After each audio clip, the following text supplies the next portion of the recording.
Picture this. It's the 9th century. Somewhere deep in the mountains of China, a group of Taoist monks are hunched over bubbling pots, mixing powders, burning herbs, and they're not trying to build a weapon. They're not even thinking about war. They're trying to live forever. Yeah, forever. These guys genuinely believed that the right mix of minerals could unlock immortality, so they kept experimenting, heating things, combining things, following ancient recipes passed down for generations. And one day, one specific batch combined 3 ingredients: saltpeter, charcoal, and sulfur. It didn't grant eternal life. It exploded. We've got actual historical accounts of singed beards and burned down workshops, which pretty much tells you how that first attempt went. Nobody in that room wanted a weapon. They called the stuff huo yao, fire medicine, a name that still kind of carries that embarrassing little memory of being a failed health potion. And yet, that one accidental beard-singeing batch became the single most important chemical discovery in the history of human conflict, the seed of every gun, every cannon, every firearm on Earth. So how did we get from a failed immortality potion to the modern firearm? Let's walk through it. The mix those monks stumbled onto was roughly 75% saltpeter, 15% charcoal, and 10% sulfur. The saltpeter acts as an oxidizer.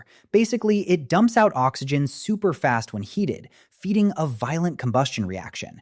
And that reaction creates a sudden, massive expansion of gas. That's it. That's the whole secret. Every firework, every cannon, every bullet ever fired, it's all just controlled expanding gas. And at first, people didn't even use it for weapons. They used it for fireworks, smoke signals, festival entertainment. Exactly the kind of thing you'd expect from monks chasing immortality, not generals chasing victory. For generations, regular folks across China saw gunpowder as a party trick: color, noise, spectacle. Then the military got involved. Between the 10th and 12th centuries, during the Song dynasty, Chinese engineers came up with something called the huoqiang, the fire lance. And the design was almost laughably simple. Take a bamboo tube, strap it to a spear, pack it with gunpowder, light it in battle. Boom, now your spear shoots fire. Defenders used these during the siege of Da'an in 1132, and by every account, they worked. They scorched attackers, disoriented them. Imagine training your whole life with swords and spears, and then suddenly some guy on the wall is spitting flame at you. Terrifying. The psychological hit was just as powerful as the physical damage. And once gunpowder proved itself in real combat, innovation took off. Soldiers started stuffing pottery shards and pellets into those bamboo tubes. So now the weapon didn't just spit flame, it flung sharp little projectiles too. That was a huge conceptual leap. It shifted gunpowder from scary fire stick to actually hurts you from a distance. That's the foundation of every firearm to follow. But bamboo had a problem. It kept exploding in the user's hands. So Chinese craftsmen swapped it out for cast bronze tubes, strong enough to handle the pressure. And just like that, the hand cannon was born. By the 1200s, metal-barreled hand cannons were everywhere in China. They scaled it up, too. Weapons with awesome names like the Thunderclap Bomb and the Heaven-Shaking Cannon. Fortifications that had stood for centuries, suddenly vulnerable. When the Mongols invaded China in the 1200s, they ran into these gunpowder weapons firsthand, especially at the famous defense of Kaifeng in 1232. And instead of just getting beaten by the tech, they absorbed it. Once they conquered China, the Mongols carried gunpowder west, across Asia, into the Islamic world. Their military campaigns basically became an accidental delivery service for Chinese tech. Within just a few generations, gunpowder knowledge had spread across the entire continent. And here's the cool part. Gunpowder didn't just lead to guns. Chinese engineers also developed rockets and fire arrows. Those traveled along different routes, through Korea, India, eventually back into European warfare.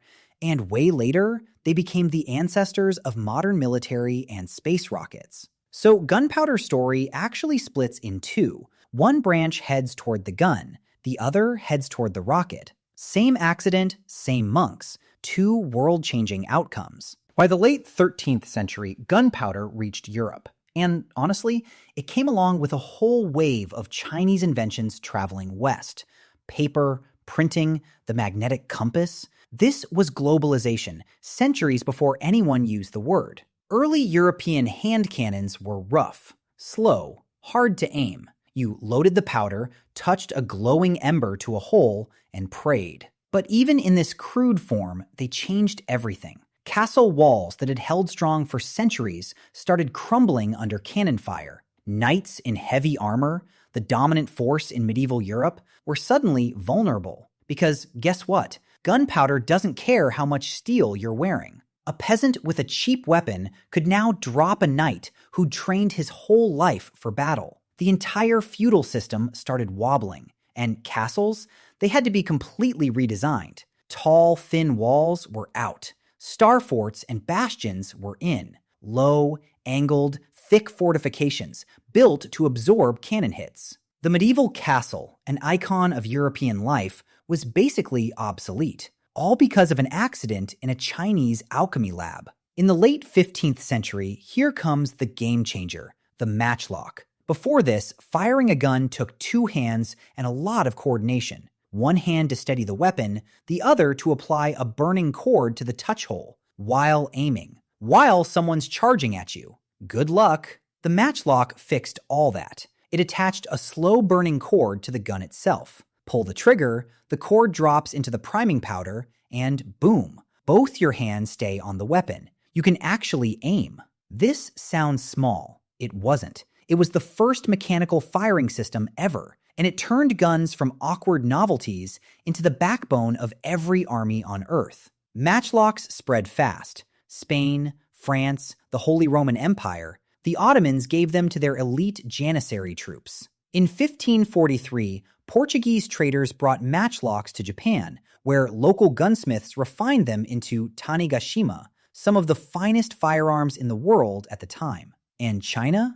Yeah, China ended up re-importing an improved version of its own invention to fight off Mongol raids in the north. Talk about a full circle moment. Matchlocks had one big flaw. They needed an open flame, always. Rain killed them. Night gave away your position. Soldiers had to constantly manage burning cord. Enter the flintlock. Around 1610, French gunsmith Marin Le Bourgeois nailed the design. Instead of a burning cord, a spring-loaded hammer holding a piece of flint struck steel to make sparks. Fast, reliable, weatherproof, no flame to babysit. By the 1630s, flintlocks were standard across Europe, and they stayed dominant for about 200 years, through colonial expansion, Napoleon, the American Revolution.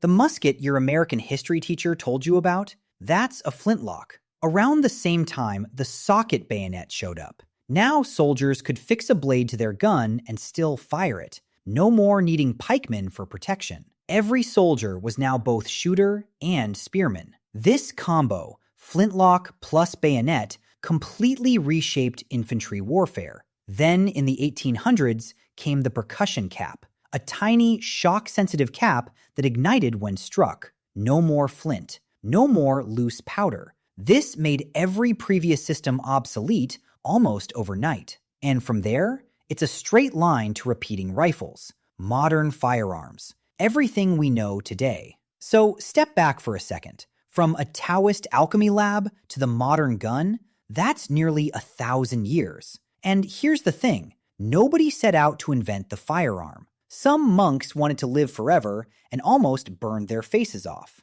Engineers saw the explosion and thought, hey, what if we pointed that at someone? Each step, bamboo to bronze, flame to spark, matchlock to flintlock, solved one specific problem from the version before it. No single genius, no light bulb moment, just centuries of small fixes carried across the world by traders, conquerors, and craftsmen, Chinese engineers, Mongol warriors, Ottoman janissaries, Japanese gunsmiths, European inventors. Every group added their own touch. The weapon that ended the age of knights, reshaped castles, and decided the fate of empires, it started as a mistake made by people who never wanted a weapon in the first place. Crazy, right?